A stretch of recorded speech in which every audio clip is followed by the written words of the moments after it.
Chick, chick, chick, chick. Okay, let's make a list of character traits of a really good boy. Firstly, he does as he's told. Secondly, he does his best to not upset anybody. Thirdly, he asks for permission to do the things that he wants to do. Fourthly, he stays quiet until spoken to. And finally, he acts as normal as possible and doesn't get too out of line. Of course, please feel free to add your own character traits to what you think makes a good boy. If you have kids or a dog, this list will come to you pretty easily. And it's up for interpretation, of course, like anything. Nobody has the exact answer, but I think that's a pretty accurate list. And the reason I'm bringing this to you and talking about this on this video is because I'd encourage you to compare your life and the way you act with that list. And I want to ask you, have you ever acted that way? Do you continue to act that way? Because if you're anything like me and you went through a good boy factory, it's likely that you are operating from a list similar to that, and you are doing day-to-day life ticking those boxes. And I want to talk about that because I think it's important to understand that acting like a good boy serves its purpose while you are a boy, because it ensures that you are fed, looked after, included in the tribe.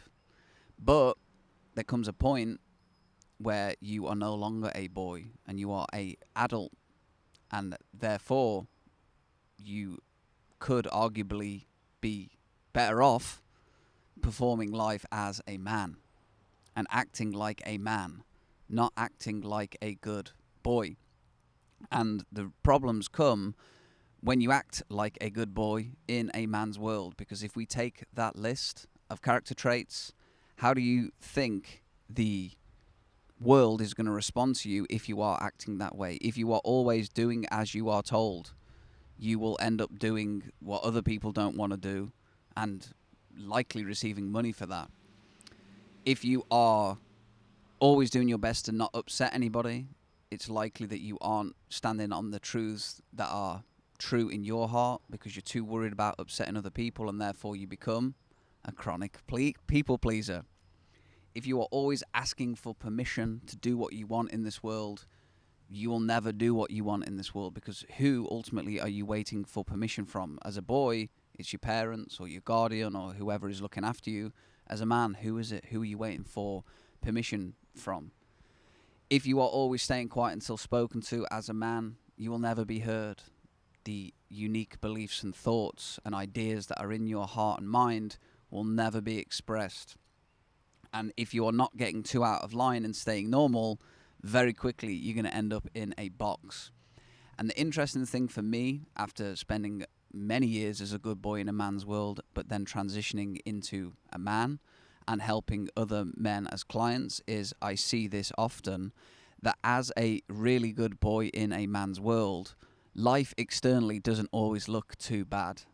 Meaning, because you are doing as you're told, because you aren't getting too out of line, because you aren't upsetting anybody, it actually makes you very employable.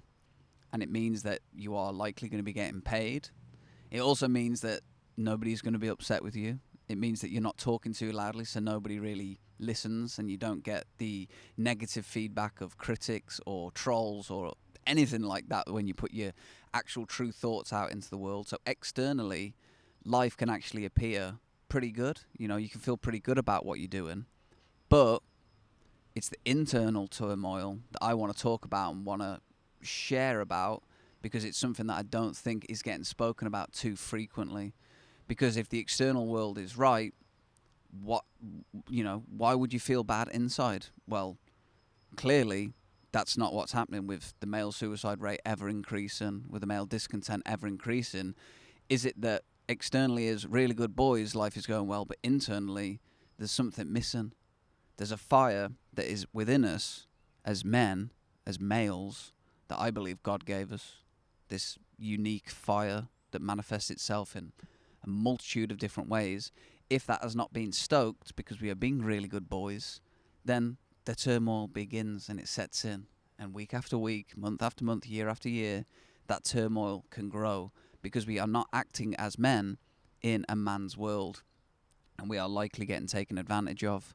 we are likely living a life that isn't in full colour, because really good boys don't do the things that add full colour. And that's why I'm calling this a good boy dilemma, because if you want to give up some of those traits of a good boy and go into manhood, you have to let some stuff die.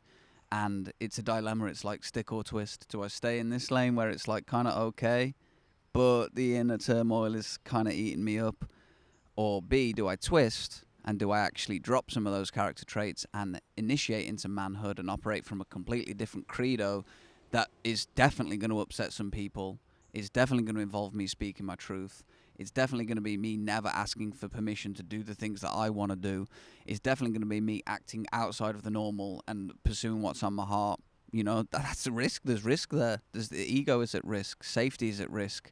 But if you want to live fully, and if you want to live ignited and as the fullest version of yourself, that initiation process has to happen. And it can be a self-initiation. It can be an assisted initiation where you get a coach or a guide to help you through this. But I believe it to be mandatory. And that's why, for me, the dilemma is easily solved by taking the hero's path and becoming a man and acting like a man in a man's world. It's mandatory for me. And I had to self-initiate, like many boys out there. We don't have initiation processes into manhood. It's like we're a boy, we're doing well, ticking boxes, everybody loves us. And then all of a sudden we're like 25, 30, and life's like, shit. I'm still doing what I always did. I'm still acting how I always acted. What do I have to do to be a man in this world?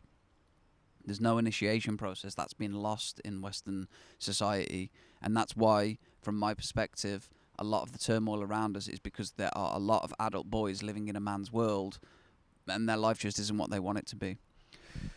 So I highly recommend it if you want to live sovereign, free, unboxed, and as the fullest version of yourself, is that you solve this dilemma for yourself and you step out of those old traits and into new ones, because then you can start to live as a man in a man's world and unlock all of the benefits of doing so. Financially, relationships, spiritually, physically, there's so many benefits, and I highly recommend it. If you found value in this video and you resonate with this, please feel free to share it with somebody. Drop a comment. Let me know how you feel about it. Thank you very much for watching. Have a wonderful, blessed day. I've been Joshua. Much love. Peace.